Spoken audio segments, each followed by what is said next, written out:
So I want to tell you a little bit about what we are and what we are not. This every day you probably get invitations. It's one of the challenge, right? We get so many clubs and meetups and AI gatherings and things happening in the area, in the Bay Area. Why is this different? Like I said, this is a community of peers that come together to think together because the carpet underneath us is moving so quickly.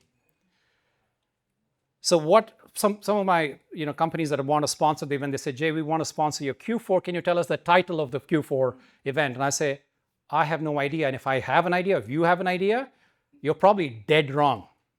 Because what's going to happen, forget about December, we don't know what's going to happen 3 months from now, what's going to be relevant and what's going to be the topic du jour that we should be discussing in this room. A quick show of hands, how many people have been to a previous AI Leaders Club? Okay, about half the room. So thank you all for coming back. Thank you all for those of you who are here for the first time. I'm going to quickly lay the land of what we're here to do. So we're going to have a tremendous panel, and the panel is a continuously evolving living organism, and you'll see why we'll talk about in just a second. We live in a very disruptive time. Flights cancellations, tariff war, real wars, right? Security check lines, people are going home because they can't make their planes. And we have personally actually been affected by that. Some of our speakers are stuck. And I know some of you probably had to change your schedules to be here today. So we appreciate that. We are here to be a war room for the future of enterprise AI. Right? So we're going to be inspired by the panel, but what's going to happen in the second half of the day, second half after the dinner break, is going to be a part that you'll take away. And for those of you, especially if you're here for the first time, believe me, that's going to be the most valuable nugget because that's going to make a net difference to you when you go back to your work tomorrow, Monday, whatever the case may be. So I want to just call out a few points of appreciation here. We couldn't be here today without our incredible sponsors. I want to specifically call out Pravir. Pravir is going to be a panelist, but also he's the host, he's the CIO of Google Cloud. Very generous in offering us space and all of the things that go with it, the food, the drinks, etc. So thank you, Pravir. Glean is in the house. So thank you, Glean, for your generous sponsorship of this thing. Amarjan is going to be speaking on the panel in just a second. Also, Physenix, where's Khurshid? Khurshid, stand up, yes. Thanks to Khurshid, she's been an incredible force. She came, I think, 4 events ago as an attendee, and today she's an integral part of this community. She helps us with sponsorships. Second time she's coming as a sponsor. She's also helped us to bring other partners into this fold as well. And then, this is an event which is a labor of love. Nobody gets paid for it. And I want to give a shout out to the incredible group of people who work for months. This event, like I mentioned to you, was sold out a month ago. We had a wait list of, I think, 50 or 60 people. Who do we bring in? Who do we not bring in? So there's an incredible team of volunteers. Can I have all the volunteers please stand up for a second? You can see them with their blue badges. So Arvind, Smita, Sharice, Soumya, Raj. Where is Nitin? Nitin Sharma. Is he in the room? There he is back, the quiet guy at the back.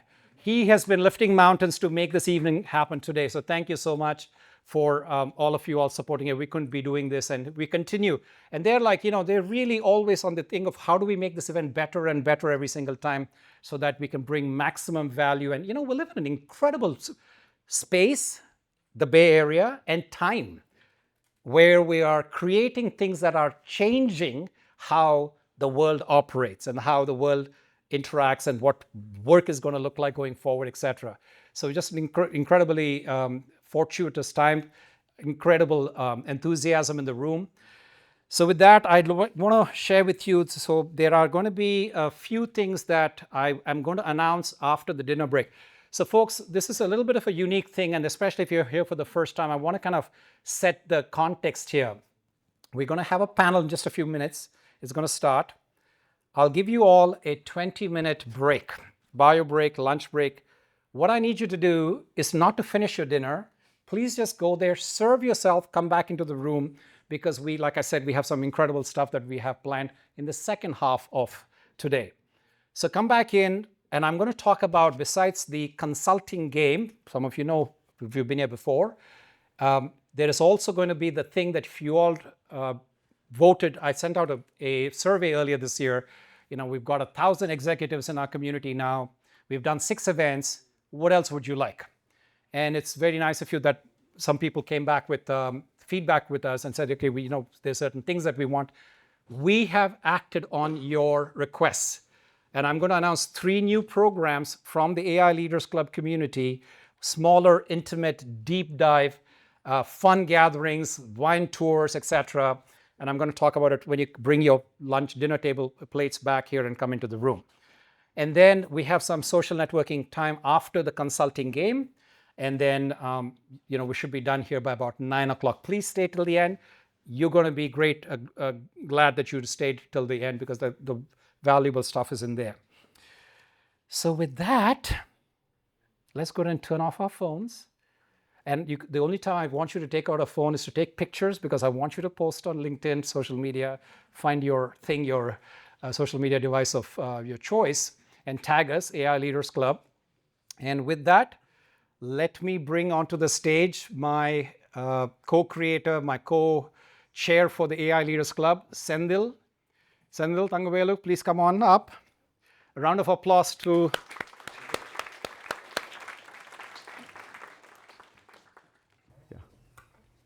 While they're settling down, let's start understanding the audience. How many in the audience have at least had one AI implementation in production running currently? Show of hands, please. Okay, that's a good number. How many have 5 or more implementations running in production currently? A few. Yeah, I see some familiar faces. Fantastic. Bay Area, right?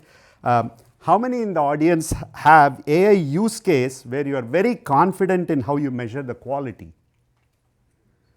Less number of hands. You're in the right place then. Welcome. All right. Let's do a quick round of introductions. We'll start from the far right to my right.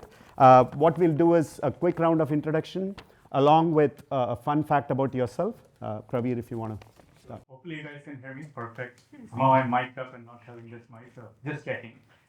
Intro about me, so I'm Pravir.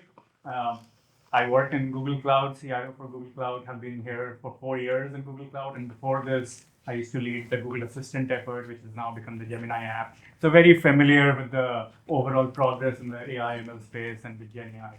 Fun fact about me, besides the fact that I actually work in this building also, but the fun fact is, like most of the people when they go to school, you go to like elementary, middle, high school, maybe 3 or 4 schools at max.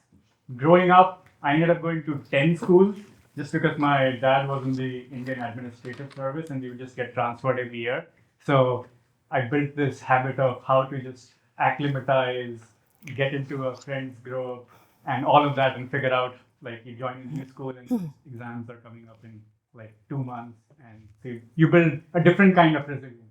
So, fun fact of just 10 schools in a few days. Great. This one works as well, so I'll use the handhold one rather than laptop. Okay.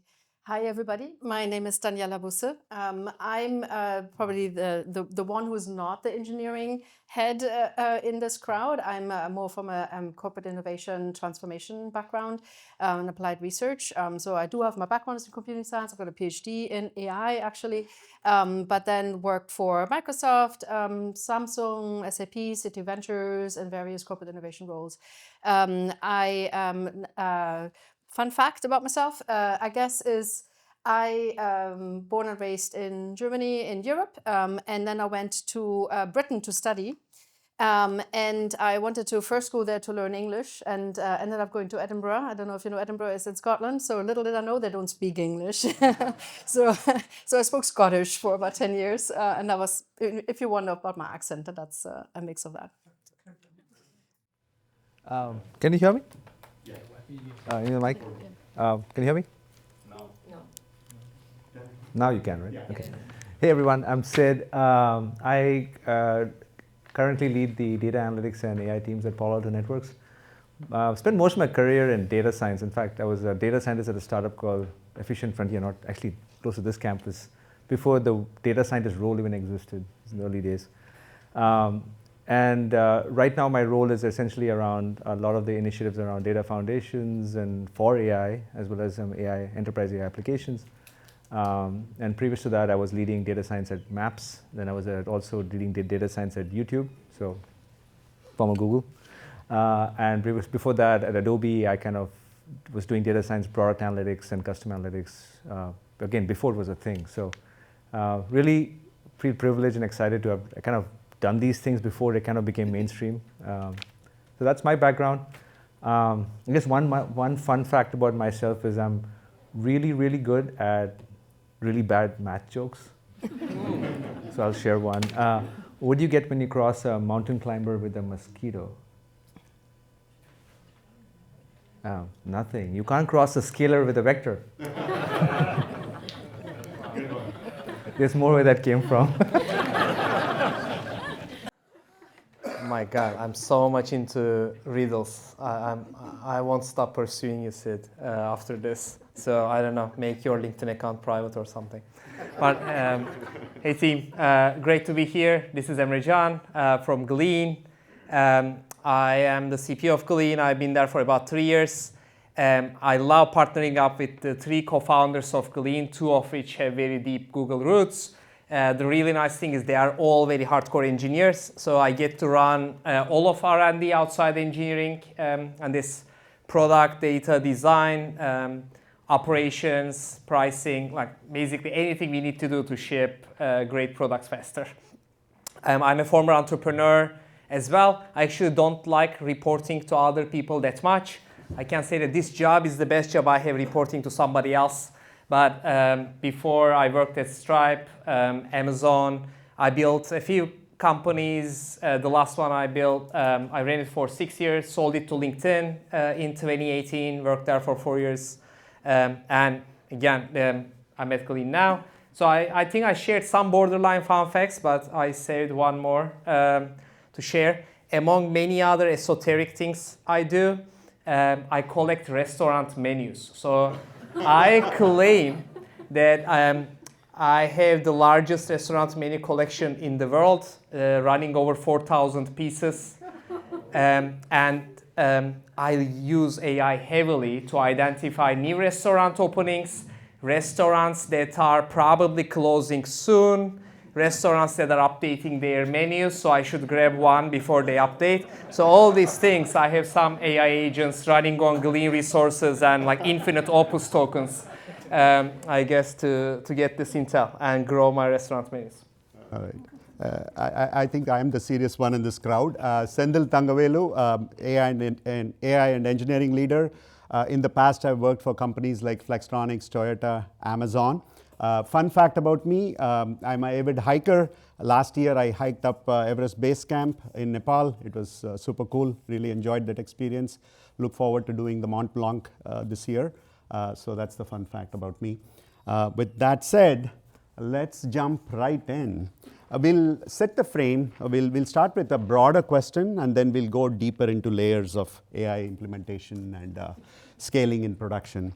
So the first question, Daniela, where should enterprise-wide AI transformation actually sit, and how should business and technology collaborate to scale AI? Yeah, so that's a contextual, I would say. And I mentioned that I work for the big tech companies. Also, what I didn't mention, I was also at Meta. I led the incubator research team there. So I've been sort of like on the big tech hyperscaler side. But I've also been at fintech and insurtech. So it was Fargo, Citi, I mentioned already. Geico for insurance, so heavily regulated industries, and not, let's call them traditional companies, non-tech companies. Very different situation, right, where AI transformation sits there. And so, for example, it also depends on what their data readiness looks like. So I've been talking to a company where AI transformation sits under their chief data and AI officer. I talked to a company that is so traditional that they can't even dream of thinking about enterprise-wide AI transformation. So they really have to focus on just the highest ROI, highest executive buy-in use cases. And so they sit under the chief commercial and strategy officer. But the one principle, I think, overall is that the execution just needs to be really strongly partnered with the outcomes, right? So whoever owns that in the organization. So that would be the bottom line principle, I guess. I can reflect on how I engage with our customers and kind of connect the dots in how they structure their AI strategy. So I think what I see is there's this a little bit of a dichotomy or trade-off between the central platform layer that any company should have to bring AI live for others to build on, and contrast that against the business units, the departments, and the departmental leaders who are chasing very specific business outcomes, clear ROI, etc. So I think depending on what kind of a company you are, for example, if you are a company that is inherently or overwhelmingly using AI for your internal operations versus you are a company where AI plays an incredibly important role for the product you are shipping to your customers, that changes, I think, the marginal balance in how much the business units take on versus how thin or thick the central platform layer is. So maybe the rule of thumb I see is the central platform team should be as thin as possible, but not thinner than that, to enable like the business units to innovate fast and then realize outcomes or the business value at scale fast. Yeah, so what's clear is there must be a central platform team that enables different business units to innovate faster, it seems like. Okay. I'll just add a point here. It's not just about enablement, it's also about governance. If everyone has agents running wild, first of all, there's duplication of agents. So how do you manage that, right? Secondly, it's about security guardrails in place. So it's about enabling. It's also about building the foundation, both in terms of some of the data foundations, agentic foundations, agent registries, as well as the security foundation that's essential with the central team. Yes, agree. And we'll be talking more about governance as the conversation progresses. Pravir, in Google, what business functions are proving most ready for AI transformation, and what have you learned from scaling those efforts? So which business functions, right? So at Google, whenever we think about GenAI transformation, we think about 3 key benefits that it should provide. First, it's about growing revenue with faster time to market, improved customer experience, higher conversion rate. Second, it's about increase in productivity as measured by increase in efficiency. And third, it's about providing a competitive differentiation in everything you do, right? So if these are the 3 key benefits, then you look at what business functions should we start with, where should you apply? Initially, we started with, let's look at more like marketing, sales, support, customer service. And we started there because we were like, there's lots of handoffs, operations, heavy work that's happening, and we can easily use agents to create efficiency. But if you do it right, there's nothing that limits the transformation to those functions. Because if you do it right, in the sense that you're integrating the workflows into some of the existing tools, you're building trust with like human in the loop, you're validating that and building trust through controls, then you can start to apply it to various functions like finance as well. Right? So we started to then extend that out to back office with various examples, and not just like within cloud, which was kind of my remit, but taking on a bunch of examples that apply across Alphabet, right? You can do things like invoice validations, that suppliers submit invoices that needs to be matched up against a contract, right? And you can have human in the loop, which is looking at the output of GenAI for that. Secondly, you can look at things like there's a contract that is signed. There are clauses in them. There are kind of, from those clauses, you have to figure out what is the revenue implication. Usually you have a finance team looking at it. GenAI can interpret those clauses and figure out what the financial interpretation should be. And if you have human in the loop, instead of humans doing the work, you have shifted the roles of they are reviewing the work. So if you take that principle, the bottom line is there's not a function where you cannot apply it. Is there another angle to it? Like one function is more ready than the other because there is data maturity, there is workflow clarity, ownership, or something else? Is there some other rubric that we need to think about? I think one rubric that everyone should think about is the data readiness piece, right? There is no GenAI strategy without a data strategy. Otherwise, you'll run into garbage in, garbage out. So first you have to make sure that you do the work to make sure that data is in the right place with the right fidelity. And I don't mean it's structured data. It can be totally unstructured, that's fine, but you have to have the right quality and the fidelity. So there's pre-work needed to make sure the data is there for GenAI to work. Otherwise, you have to do that pre-work. So in terms of the readiness of the transformation that you want to execute on, the data piece is the key piece. I was going to echo that and add one point. I mean, I totally agree with what Pravir is saying. But just think about the examples, right? So you have a large corpus of existing data, and by necessity, or whatever reason, you have good documentation. So customer success transcripts are stored. You have a huge corpus to train your agents, right? You think about something like RCA for support desk. Again, everything is documented. There's traces. There's human written thing. You can get moving right away because there's so much data to train the the agents. Contrast it with something like GTM, enterprise GTM especially. Last week of the quarter, phone calls, right? Not everyone uses Zoom, and a lot of it is decisions. You look back, it's seemingly arbitrary. Like, oh, today we need to make a decision. It's not like systematized or formalized of how a decision is made in many cases. It's very hard. It'd be much harder to. It's not impossible. All companies are thinking about it, but that's a much harder one to solve with AI today than something where there's a large corpus of data. Emerjan, AI initiatives start with a promising pilot. Now, what changes when you move from a single pilot to enterprise rollout in production? Things like reliability, security, observability. Yeah. It's an open-ended, very hot topic. So love it. Look, I think there's an expected answer to this question, and I'm going to visit it. And the expected answer is usually about the downside, say what can go wrong, etc. You can be controversial. Yeah. Okay. And then I'm actually going to share the non-obvious, which is like all the things, all the upside that people don't realize but should and actually plan for. But if you start from the downside, so you run the pilot with a bunch of power users, they are decision makers, champions, AI trailblazers, they use the product. Maybe a few data sources are connected. An average enterprise is 200, but you connect just enough to get through the pilot, and everything is looking great. And then you start rolling it out. What happens? So all of a sudden, AI is great, underlying search is great.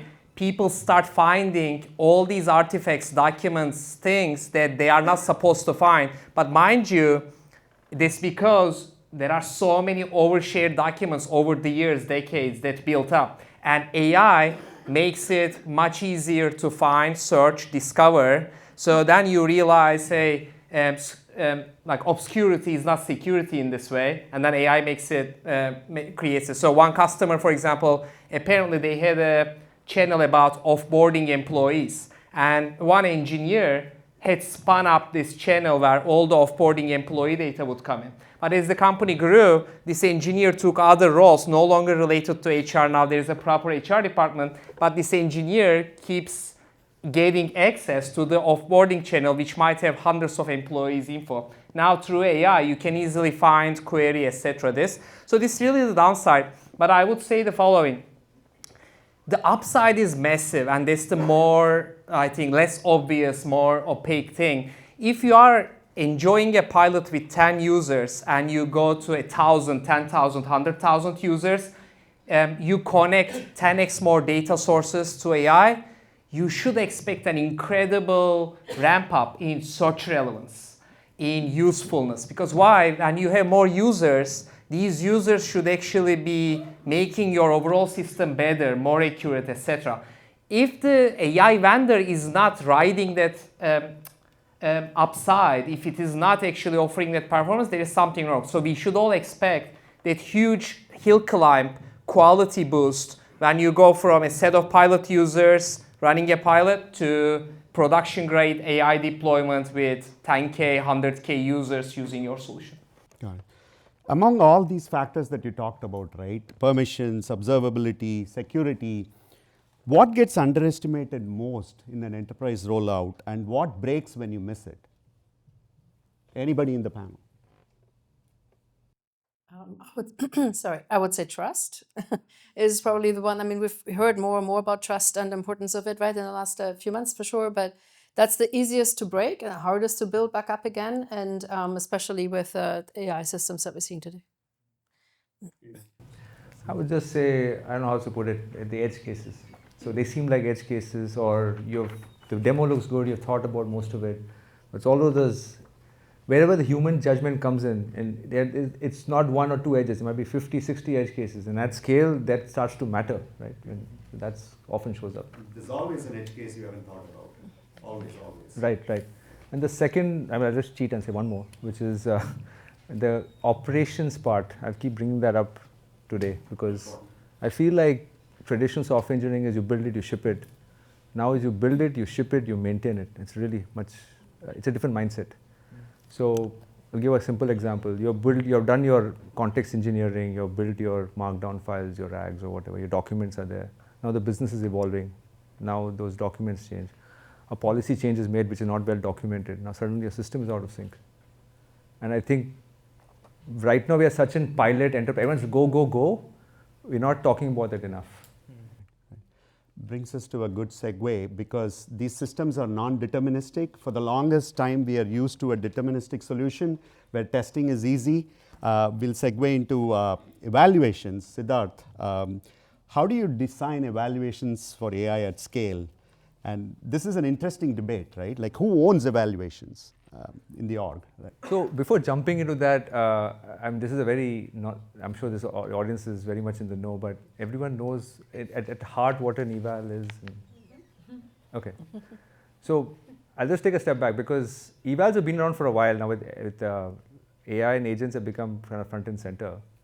Again, I'll keep saying this, we don't talk about evals enough. But essentially what is an eval? It is, what you're trying to do is characterize how a system responds. That's what it is. Now, in the machine learning world, they don't need evals because let's say you build a time series model that's trying to forecast something.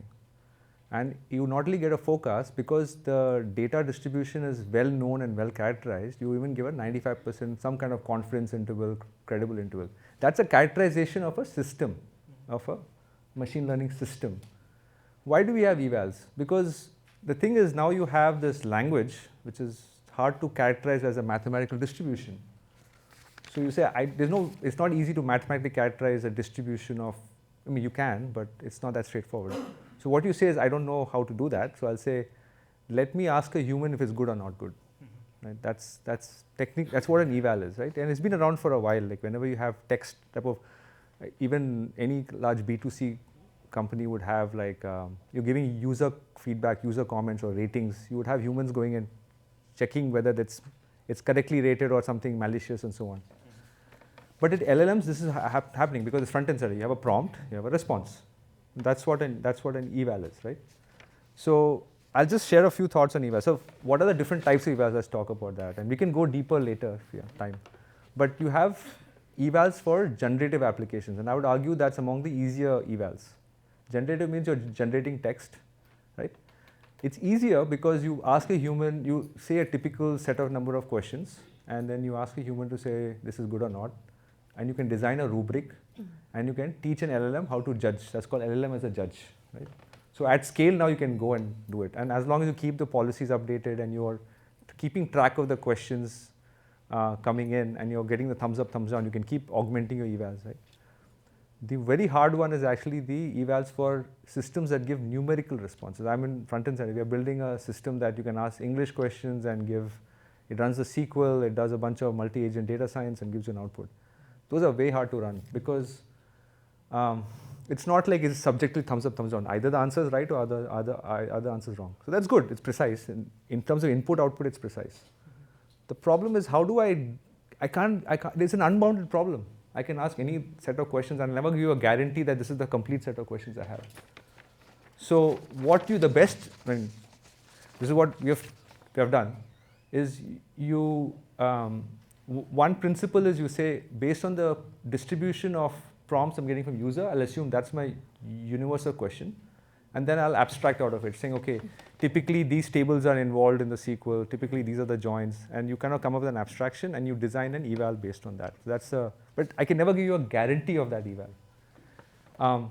Third thing I'll just say is that, of course, there are evals that determine the safety of the system or the security guardrails and so on. So there are frameworks like deep eval and a bunch of other frameworks that people use to see things that if it responds well to a prompt injection attack or an adversarial red team attack. Those are the third type evals. Fourth is, I'll just say one last point. In some case, I'll just say that sometimes you don't need a large number of questions in eval. Like last year we were doing, I was part of a group of researchers. We actually wrote a paper on evaluating the safety of large language models for mental health. So we were doing that. Our eval was only 60 questions across some 7 or 8 language models. But because we had a lot of human data, it's very expensive and to get human, like such expert psychologists to rate. So we designed very carefully designed a rubric saying, is the answer satisfying 5 or 6 of these criteria? And from just 60, we had 60 questions and we took a lot of time with each. But the quality of the eval was extremely high. And for healthcare applications, quality is at a premium rather than quantity. And we were able to characterize the system well enough to give a conclusive answer in a paper. Can I add maybe quick 2 points? Right. First is every organization needs to have a metrics-driven culture. Like that's the baseline given. Then if you think about evals, normally people do like recall-based eval, how much of the things I'm supposed to answer I'm answering, or a precision-based eval from a correctness. But in the Gen AI world, there are a few more types of evals that are imperative, right? First, you have to look at a adversarial eval. And secondly, you have to also look at helpfulness. Like answers can be correct, but they may not be helpful, right? So is it actually helpful? So I think those are some other considerations, just adding on top of what you said. This is a very interesting topic. So you also talked about LLM as a judge, but there is human in the loop, right? And how scalable is this human in the loop concept for evaluations? It breaks at a certain point in terms of budget or speed, because you need to train them, you need to have a playbook. I just want to spend 30 seconds on that if there's an answer, and we'll move on to the next topic. Actually, the way we have deployed most of our Gen AI transformations, we always deploy with a human in the eval because it helps in building trust for enterprise use cases where you want 100% correctness. And then over time, you keep reducing that. So if you assume a set of humans were actually doing the work initially, so you have bandwidth.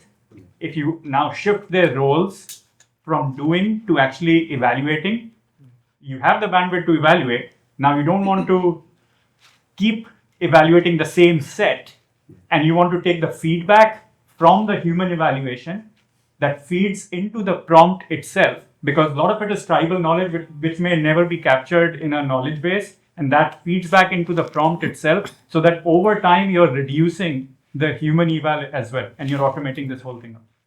Right. Yeah, it's a very nuanced topic, very complex topic, but clearly, we have some ways to go in evaluation and getting to a level of maturity. Now, one last topic about this: how does eval and observability work together?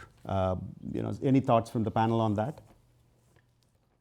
I would, they're sort of connected, but at the same time, observability is its own place. I would say that without observability, you can't really action on the results of an eval or any kind of system issue, right? This typically will show up in a multi-agentic system. Right? I'll give an example. Supposing, so let's take the most, I can talk at length for evals for hours, but let's take one example. Yeah. So I got the hint. So if you have a multi-agent system and it's you run an eval, it's giving a wrong response. Now you need to figure out where it's coming from. Is it an agent issue? If there's an MCP call involved, is it a wrong tool call? So how will I know without the entire trace?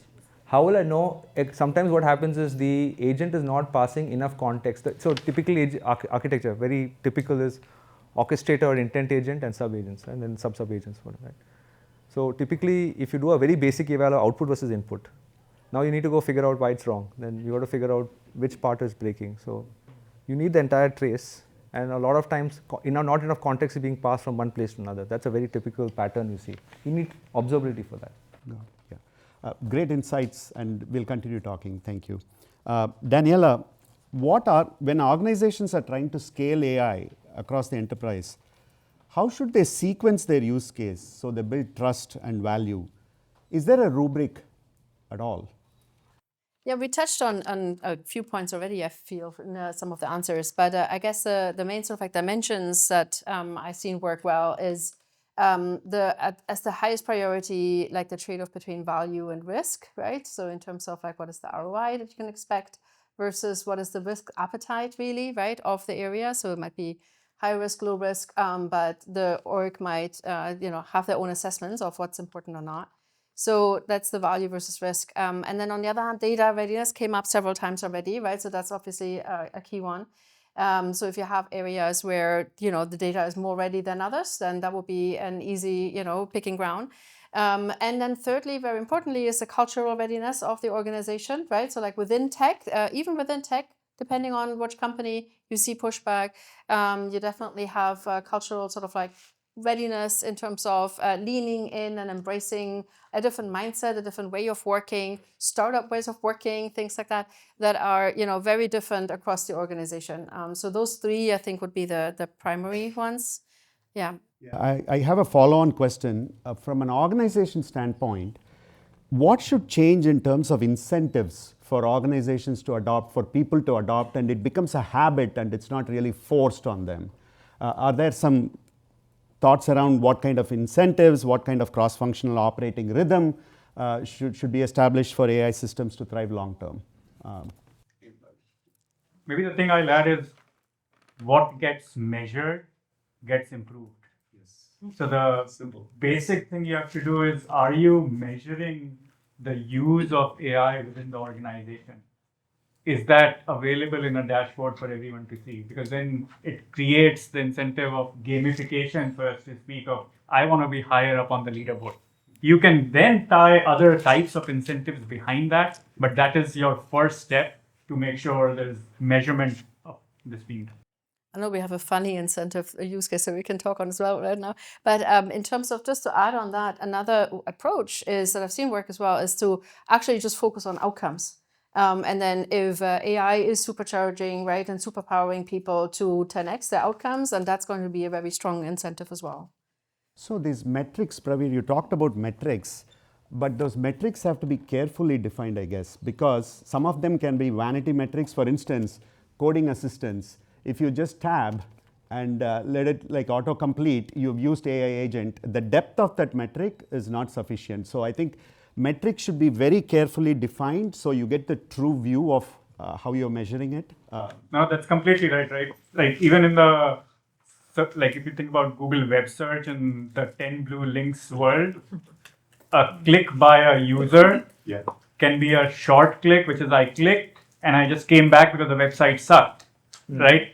If you measure it from just clicks, you will optimize something different. So you have to think very carefully about what are you measuring, because that gets optimized. So then you start to think about, long click makes more sense than short click, right? So the same methodology applies here as well, right? What tools are you using? Did that actually, the output of the LLM call, if you just take coding as an example, since you were saying autocomplete or suggestion, right? Was the output of the LLM actually accepted? How much of the CL that was actually coming from the output of the agent? So you have to have the right set of metrics, because then it will get optimized. This was the topic I was forming even on the previous topic when we talked about evals, right? So the way I started thinking is eval has a very, very narrow range. When we look at a query and what AI does with that query, you can be 0, you can be 1, but the assessment is very linear. I would say, yes, you are trying to minimize, let's say, bad queries, bad results, but even when you have a great result, you end up saying, okay, this is 1. But I want to walk you through some thinking exercise here. So imagine you are using AI to generate some artifact. It could be a written document detailing your thoughts for the rest of the organization. It could be coming up with a deck with co-authored by AI where you present to a customer, prospect, etc. But there is this immense richness with the downstream value that we don't actually capture unless you have superior observability. So imagine both Sid and I, we use AI to ship a document, like some 2-pager. But Sid's document becomes the source of truth for the company's next year of product vision and roadmap. It receives thousands of visits, comments, gets visibility at the CEO level, whereas mine, it lives for 3 days and then I put some marks saying deprecated, etc. There is immense value differential between these two artifacts. Imagine you create a deck that is never presented in a Zoom meeting versus another deck we created that gets presented in 10 Zoom meetings over the next 2 weeks and it turns into a template. So the superior observability you have on downstream use, engagement value, then you can go back and say, hey, I made this AI investment and it created this much return. So there is this trajectory from going from eval to observability to actual value that, again, you can apply to a piece of code, a piece of artifact generated. There is a lot of magic in there. If you can operate at the superior observability level, then you can actually assess the ROI, the value of it. So these are not, in my mind, very disconnected methodologies, but at some level it's on a continuum. I think the companies that nail AI, they are able to walk this metric scaffolding through. Got it. Good point. Going back to incentives, you had a funny example, so I think the audience would love it. And I'll just start with one thing. You mentioned also about the operating rhythm. I'll just say something that worked really well for us. We found that so when you deploy an AI solution, especially large scale, it's as much change management as just the tool itself. So we found that actually you just deploy a tool, a lot of people will change the way they work, and adoption will either spike first and drop. So what we do is actually we deeply engage, like white glove kind of service for the teams we work with for the first 2 weeks, and that's drastically improve our retention rates and repeat rates. Because people have to, I'll give an example. You're used to a dashboard, now I'll give a conversation interface. The thing with the dashboard users, they don't see the heavy work in creating the dashboard. It's all given to them. Now they have to write the prompts and sometimes they have to correct the prompts. So they have to think differently. So we engage with them for the first 2 weeks and now we are seeing we see traction long term. That's one thing. On the incentives, the funny story is we wanted, we have an enterprise-wide, like I said, language to kind of insights engine, and it's a lot of data sets, right? And we didn't have enough for the eval. So we just created a contest, it cost us about $1,000 in prizes. We got 1,100 questions that were vetted by the subject matter experts across the teams. That's like a really efficient. Very high ROI, I must say. So this is something you might want to take back to your workplaces, right? So very cool. Thank you. So now we will move into a different segment, which is cost, compliance, and context infrastructure for AI. We'll start with Pravir because of GCP. As agentic systems scale, cloud cost becomes less predictable because it's no longer human triggered. How should leaders think about cost attribution and budget guardrails? This whole area of FinOps is close to my heart, because as a CIO, the team that works on billing FinOps kind of is part of my team. The way I think about FinOps in the agentic AI space, I call it 5 P's, P for parrot, right? What I mean by that is, first, it's pivot left, and I'll get to each of these, right? Pivot left. Second is predictability. Third is prevention or protection. Fourth is production. And fifth is purchasing cuts. Okay, so let me go through each what I mean by it, right? So I wanted to just say the P's first. Good job. Or shift left, the idea is that don't think of costs after you have deployed the service. Think about costs as you're building it up. And what I mean by that is you don't always have to use a heavyweight model to start off, right? You can use any of the workhorse models, like, for example, Gemini Flash. You also don't need to massively load the context. You can think about having skills that will bring in, and with the right MCP servers, where context is needed, right? When you think about predictability, you don't always have to be on a post-pay plan. For certain services, prepay might actually give you better predictability. Third, in terms of prevention or protection, you want to make sure you're setting up budgets and alerts so that whenever there is anomalous spend, at least you get notified. Many services also now provide this notion of spend caps.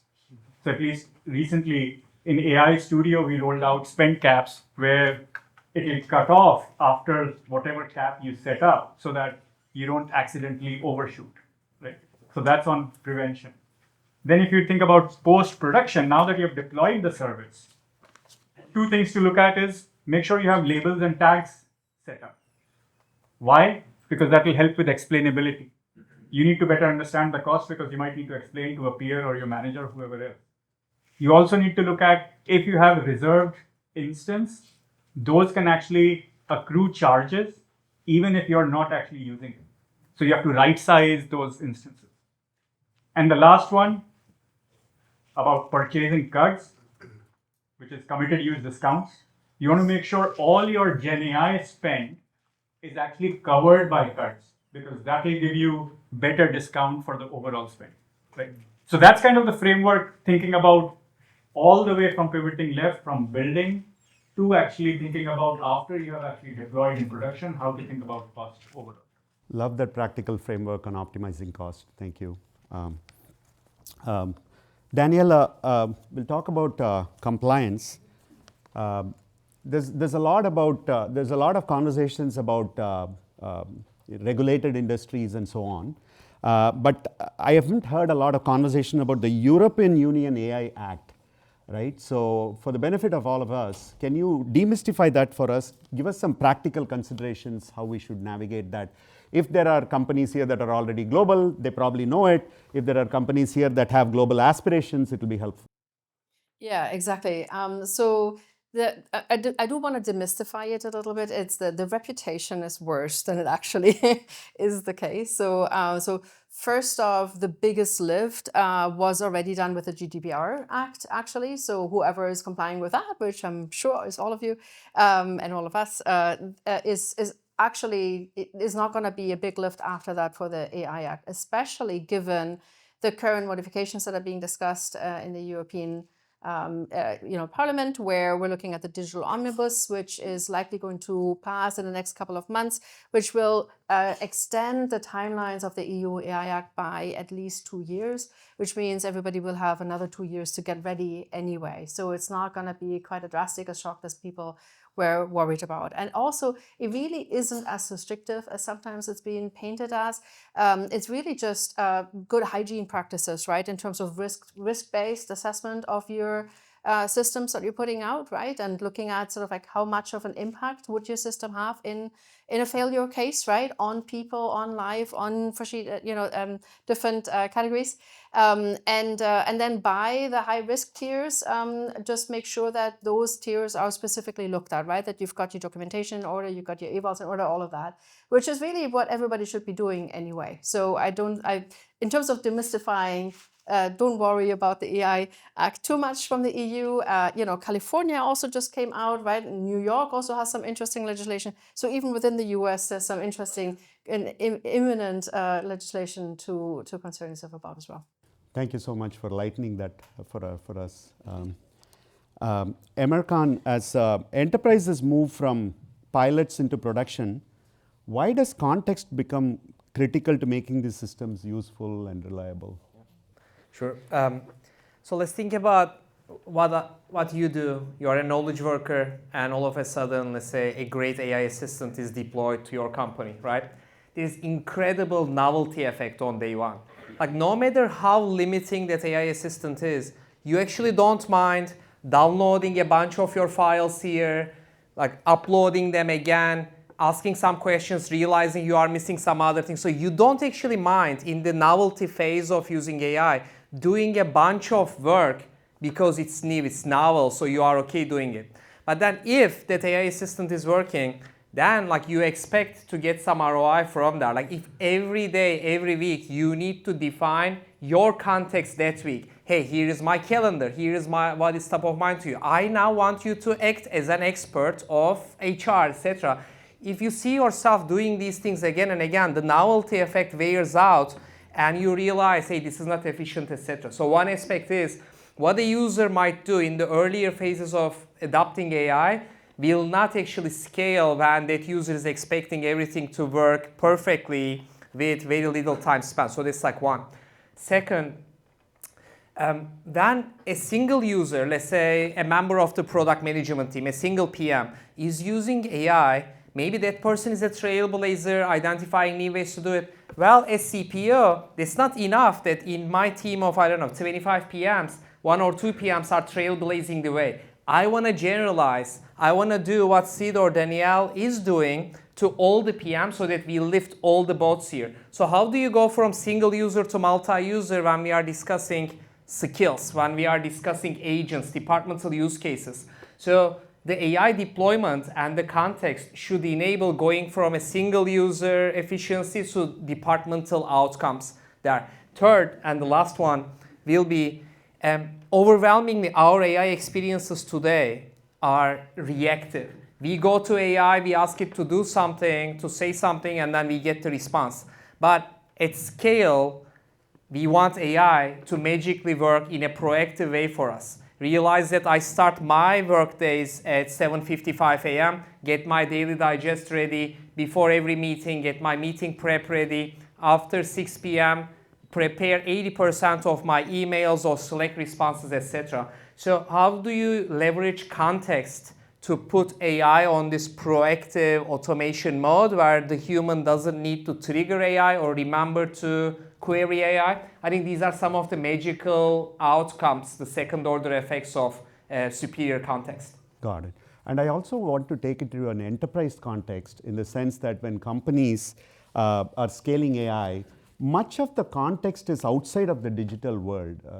Siddharth, for instance, there are conversations that happen about product and topology of the product and so on in meetings and Slack. There are no systems, right? So if there are situations where there are no systems for that context, how do you navigate that? Yeah, I think this is very much a work in progress, and we can go into different directions. There's a whole discussion on context graph and so on. But let me just share something like more practical, more like day-to-day for what I'm living right now. So even on the structured data, the onus on context is much higher, right? So for example, you can create a data catalog in the past and say that's context. But now you got to think about, for the agents to know, you need to know the lineage, you need to know the technical definition, you know the business definition. You also need to know the usage patterns. When is it right to use this or not to use it? So that's just the structured data. Now, as you said, a lot of data now is generated in business rituals. It could be a meeting and a transcript and so on. So so few things there. Number one is you have to think about very strong governance procedures there, because I'll give an example, right? So you will, if you just take all documents, first of all, there'll be multiple versions of a business policy, an old one and a new one. So the first step is to know which is the right one for an agent to even use. So you got to think about just the certification governance part. And I know it sounds boring, but it's absolutely essential, right? Number two is this kind of semantic confusion. Right? People conflate confusion with hallucination. Now an agent sees one document saying one thing, 3 months later it's been updated, but it doesn't know, it's seen both. It's giving conflicting advice or conflicting policies. That's not hallucination, that's the poor agent is stuck, he doesn't know which one, he'll pick one, right? So again, going to the point of this unstructured data has to be managed and governed carefully. Second thing that's becoming more and more apparent, especially with unstructured data, is this concept of progressive disclosure. The current engineering architecture, the kind of, I would say 3 months now is old, right? But 3 or 4 months ago, most people will say RAG, agentic RAG and all that. Then the mindset, especially from a traditional software mindset, is I'll put a bunch of documents, I'll make it, put in a vector DB and I'll search for it and I'll give it. But it's quote unquote, I would say sort of lazy. It's like you're expecting the agent to do all the hard work of parsing and figuring out what's that. At enterprise scale, that first of all, it becomes a big issue because first of all, it can't handle so much context, just throwing documents at it. Second is the whole thing about context rot and as well as confusion when you have too many documents. So now the pattern is about progressive disclosure. So you can think of, this is actually a great blog from the OpenAI engineering team. Actually explained, it's called Harness Engineering, the blog post. But talks about what they discovered, which is you start with a table of contents saying here's where the content is, then next step you say a little bit about the context. You want more, go to the next step. So that's becoming the kind of emerging pattern for context management in the enterprise scale, especially for unstructured data. Yeah. Anyone wants to add anything? We good? Okay. Let's move on to data governance. There's a joke about data governance, right? If you lead data governance function, if you do your job really well, they hate you. And if you don't do your job really well, they hate you anyways. So it's one of those very tough jobs.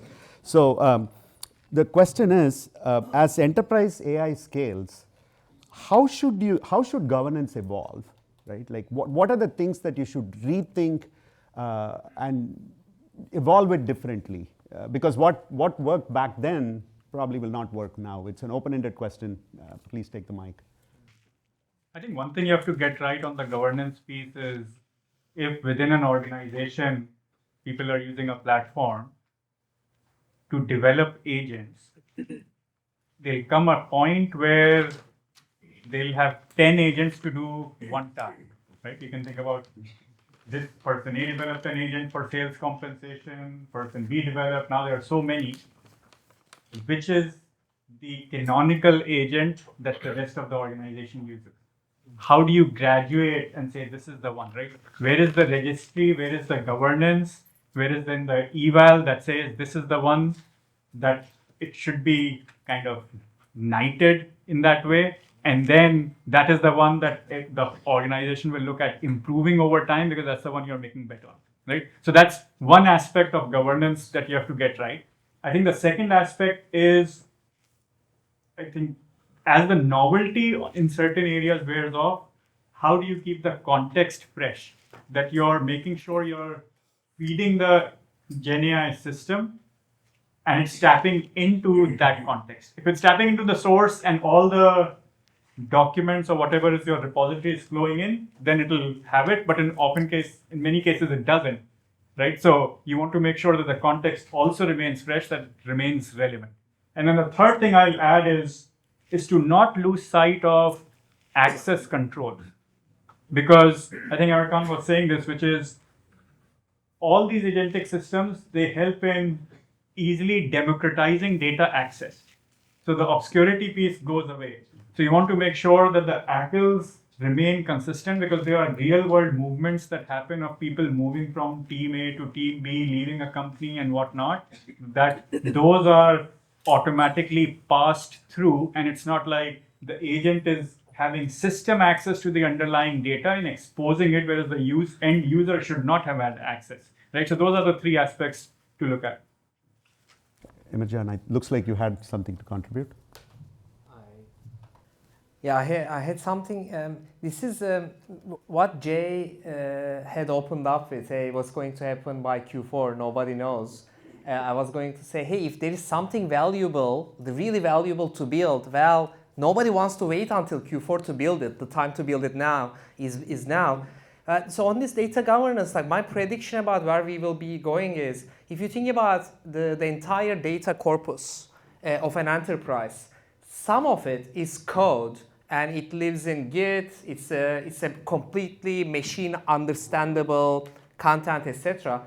But percent of the overall enterprise corpus that is fully machine understandable, fully agent operable is really code. Like the rest of the content is not really in that form. And I think with the rise of extremely powerful agents that can actually run data governance without sleep, like all around, etc., we are going to see this shift towards more and more of the enterprise corpus becoming closer and closer, shaping and being cast into markdown, into machine readable code, etc., so that agents will start operating them 7/24, doing non-destructive edits, version controlling, etc. So more of the enterprise corpus, in my mind, will move towards this, so that we can have superior data governance agents looking across all the time and then managing this data, managing the sensitive content labels, etc., and then flagging operations to the right person. But I think an important thing is, how do you go from today's heterogeneous representation of data to closer to like markdown style files? We are already seeing that trend, and I think it will continue and accelerate. Interesting perspective. And I want to ask one last question and then we'll switch gears. You mentioned about novelty wearing off. I have a product angle question.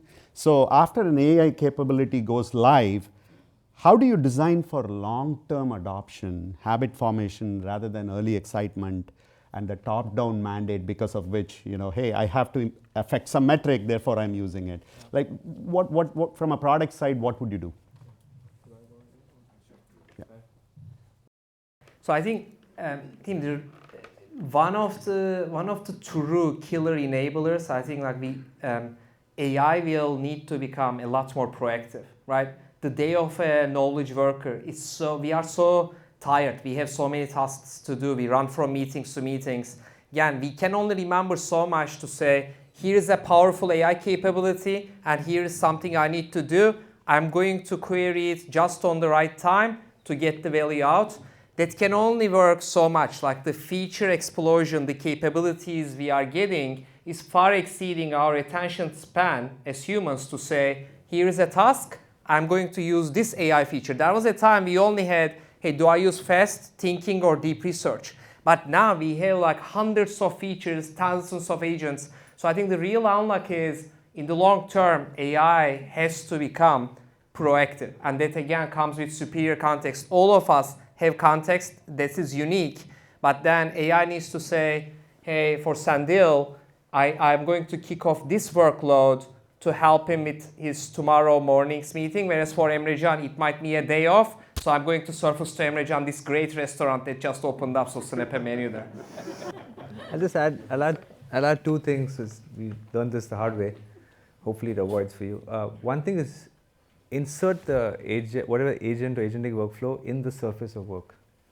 So an example I'll share is, supposing, again, taking the same example of insights agent. If you build a custom application and say, go here and use it, whereas they're actually living in dashboards, you meet them at the dashboard. Maybe it's a pane, maybe it's a blow up, just a screen blow up, you click a button, you open it. You'll get a lot more traction. First of all, from a PLG lens, is actually where you're meeting the customer right there. That's your customer base, and they're coming right there. It's like an upper funnel kind of way of bringing them into your AI product. So the surface of work becomes really important. Also, change management becomes a lot easier because they're used to the dashboard, and once they find more value in the other one, they'll just go their default. The second thing is escaping my mind. It'll come back. Okay, that's the one thing I'll share. We'll come back to you. When you remember, just let us know. All right. So now, each of the panel members, what is one lesson leaders here must internalize if they want to scale AI beyond pilots? Just one lesson from each of you. Words of wisdom. We can start anywhere. Whoever. Yeah. One lesson for scaling beyond pilots, I would say, is really making sure that you're bringing the organization along. A lot of times the challenge is not the technology, eval, context, security. Those are sometimes solvable. It's sometimes the human challenge that you have to make sure. So in terms of, some team is building your AI solution and has a pilot, but if you haven't brought the stakeholders along in terms of them seeing the value behind it, the why behind it, then it's a forced enablement, which will then have some sort of organ rejection or lower engagement and other things. So the one learning is to make sure upfront you're bringing the users along and the stakeholders along, because they will also fine tune and tell you if you're working on the most important problem that needs to be solved, and as you're building it out, is it even good, right? For example, I'll give maybe one last example. Like, you can build a solution and say, I've identified this thing, but let's say it's taking 40 seconds to provide an answer. It's like, well, that's not usable. I can go get a coffee and come back, right? I'm not going to use it as a user. But if you're like initially building it with someone and then you're like, yeah, the technology is doing that, you'll have that feedback immediately. right? So bringing the users and the stakeholders along is a lesson to scale up. It seems like it's their idea, even if it is not their idea. So they will come along for the journey. Maybe that's the trick. That's like one level higher. All right. Who wants to go next? I think so. I think my biggest takeaway I want to give everybody is to underestimate the disruption threat through AI natives, which is, one thing is to be in big enterprise, right, and to focus on optimization, efficiency, time saving, bringing the org along, all of which is necessary. But what I'm seeing in startups, well, all of you probably are seeing in startups, right? I mean, they're really rethinking things, right? They're doing things because they're just leaning in on AI. They don't have to tag it onto anything. They don't have to build on legacy. So I help some startups come to the US from Europe. And so one example is a new approach to treating Parkinson with AI-enabled hardware devices. And they're seeing improvement rates, which are just completely unheard of, right, in their studies. And it's a completely different way of thinking of things, right, which is going to make other things, legacy at some point. Yeah, actually, I remember the other point I was going to make. I'll just start with that. Actually, that if you really want to get adoption, like last year's expectations have gone up. Like it was all about, if you synthesize information, that was considered good. But if you really want adoption, you got to think about workflow automation. How can you just, human in the loop, go ahead. That is where we see the unlock. Back to the point of what one lesson is, I'll say don't underestimate the amount of work post-launch. Like it's a lot of operational work and rigor, and people think build it, ship it, not done. It's continuous work. All right. Look, I think every organization needs to lean into their AI trailblazers, like those folks that are on the fringes, that are doing 10x more work with AI, etc. But leaning in is not just about the quantity, but quantity matters a lot to identify these people. So ask yourself, like in the companies, in the organizations you are working at, are you aware of the AI leaderboards? Like who is at the top of it? And how accessible is that person is? Are you aware of how that person is using AI? Are you aware of the the biggest rising agent in your organization week over week or month over month? What is that new agent that is picking up steam? Is there a session called something like How I AI, where different employees come in and then walk through how they are AIing basically their work? Like these are all the things we need to lean into, because AI usage is inherently very private. So in order to actually adopt AI at mass scale, I have seen successful chief AI officers, etc., they make some of that private information public so that other people can learn from how these people AI, and then that becomes a grassroots smooth. Last bit, which is a pivot around, again, this talent, this human aspect of things. If you have people in your organization that badly want to go back to IC, let them do. This is the golden age of becoming an IC. And if there is such a demand, go and support them. Like don't block them, because they are probably onto something, and they can be an amazing 10x engineer, 10x product manager, designer for you. Got it. If you notice, most of the takeaways are people-oriented and org-oriented, not so much on the technology side. There's something to be said, I guess, about that, right? So, all right. So we will now take maybe a couple of quick questions from the audience. We'll just spend like 2 minutes. If someone can help with the mic, please. So we need to be very flexible on the agents or agentic development. At what phase it is, right? Could you speak a little bit about it? The question that I have is, when you are looking at a very innovative, transformative, disruptive product or agent, you want to give it some flexibility, especially for governance. So you can see the value before you say you have to stop there, you cannot access that. Can you talk about it? Two things come to mind. One is we have two things come to mind. One is we sort of have seen this movie before with data itself, with the concept of offensive data and defensive data. We're sort of in the same debate now, which is the construct with offensive defensive data is something that's very critical to the company, where getting it wrong is risky. You would rather trade off speed for accuracy, right? So street metrics, for example, would be defensive data. Marketing wants to doing marketing qualified leads, maybe it's, or something below that, it's okay, they want to make a decision, they want to move on, 95% right is fine, or 90% right is good enough. That's offensive data. Sort of similar approach here. You got to think about, if you an agent, first of all, you have to think of it in a rubric of what is the risk, if you will, if you let the agent loose. If it's a customer service agent that's automated to give refunds up to $10,000, it's probably a risky, that's just giving a toy example here. But you got to think of a framework of risk and reward in some sense. So number one. Number two that comes to mind is, can you develop a sandbox? A lot of companies are doing this. They're developing sandbox environments where the agent can you actually can build agents that emulate real humans, and the agent interacts with other agents in this simulation environment and see how it performs there. So you can de-risk the actual deployment. Of course, then there's the software approach of actually having a dev environment where you can make the agent run with pre-canned data and so on. So you can de-risk a lot of the deployment itself. But in general, for innovative agents and so on, you got to think about the guardrails in the framework of risk and reward. Next question.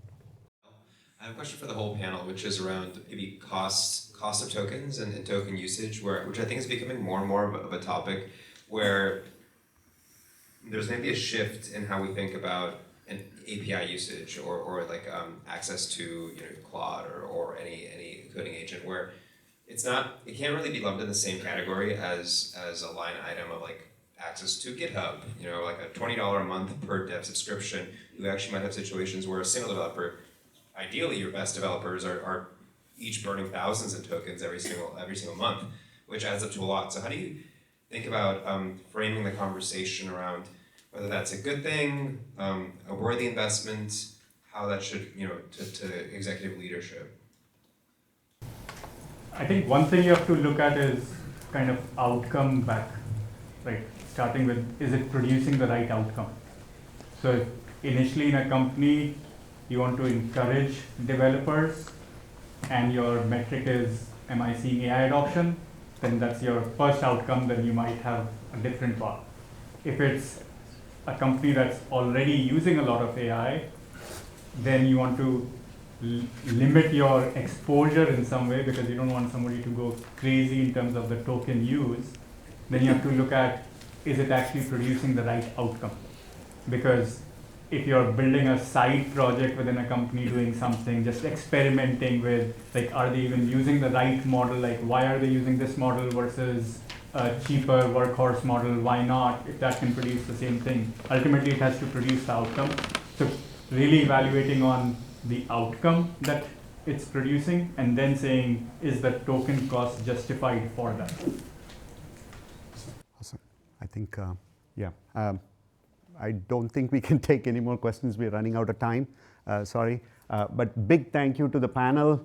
Big thank you to all of you audience for, thank you so much. Thank you.